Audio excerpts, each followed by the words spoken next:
Four new polls show former President Trump has received a boost in Republican support, with one survey showing him hitting 50% support in a crowded GOP field. There he is with that flag. He just loves that flag. Why it matters. After a shaky start to his presidential campaign, Trump has quietly found his footing over the last month.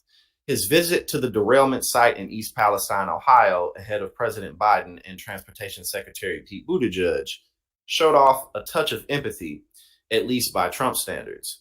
And again, I mean, like, there was plenty of criticism for his trip there, but I mean, Biden didn't go. You know, Pete Buttigieg dragged his feet for weeks to show up.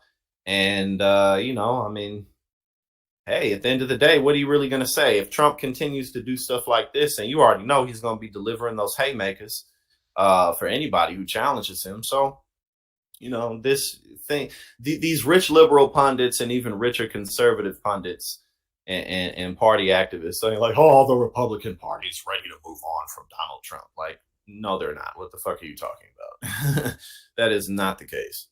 The former president got out of his mega rally comfort zone in favor of several small campaign stops for ice cream in South Carolina and McDonald's in Ohio, where his impromptu visits were well received by the restaurant staff. See, that's what I'm saying, man. He hits the campaign trail. He shows that ass. He hits the campaign trail, and everybody shows what's up. You know what I mean? It's just,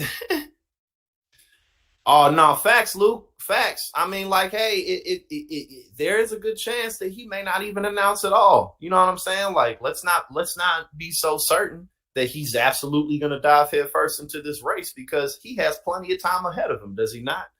Yes, he does. Absolutely. Shit.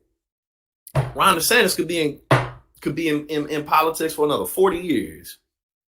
I mean, literally, he's 45 years old. We ain't got 85-year-old motherfuckers in the halls of Congress. Like, we ain't got an 85-year-old. Shit, Joe Biden ain't too far from that. You feel me? So I agree. I think there's a good chance maybe he won't even announce at all, because it's gonna be near impossible to take this guy down.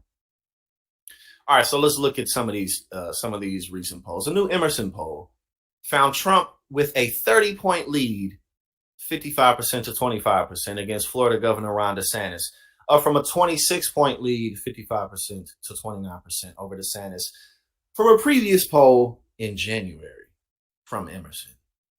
Trump wins a whopping 72% support among Republicans with a high school degree or less.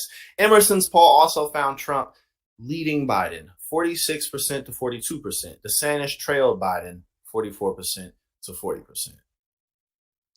Couple more. A new Yahoo News / YouGov poll has Trump opening up an 8-point lead on DeSantis, 47 to 39%. After DeSantis led the former president by 4 in the pollster's previous survey at the beginning of last month. Well, shit, a month ago, because it's just March 1st now, so 4 weeks ago. Again, him showing up to Palestine, East Palestine, him running his mouth a little bit. He has yet to get back on Twitter. Oh yeah, man, he's coming back. The GOP polling firm Echelon Insights found Trump leading DeSantis by 15 points on a national ballot test. Last month, the pollster found Trump only leading by 2. In a new Fox News first presidential primary poll testing found the GOP presidential ballot with Trump leading DeSantis by 15 points. Okay, you know what I'm saying? So there we go. Nikki Haley, we've discussed that. That's not going anywhere.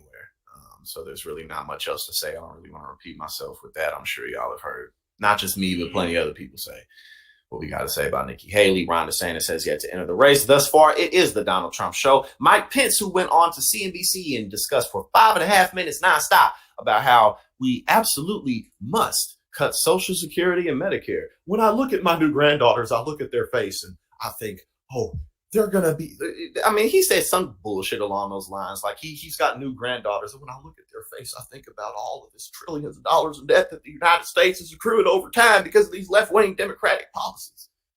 You know what I'm saying? Like, while at the same time, Republicans try to say, oh, well, we don't want to cut these programs. And then Donald Trump comes out and he says, nah, y'all ain't going to cut these programs. You think this type of shit isn't going to funnel people straight into his campaign?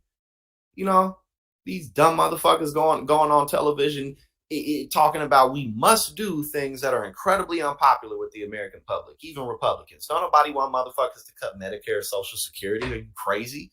But they're gonna talk about that shit, and they're just gonna hand support to Donald Trump. So that was a quick reminder.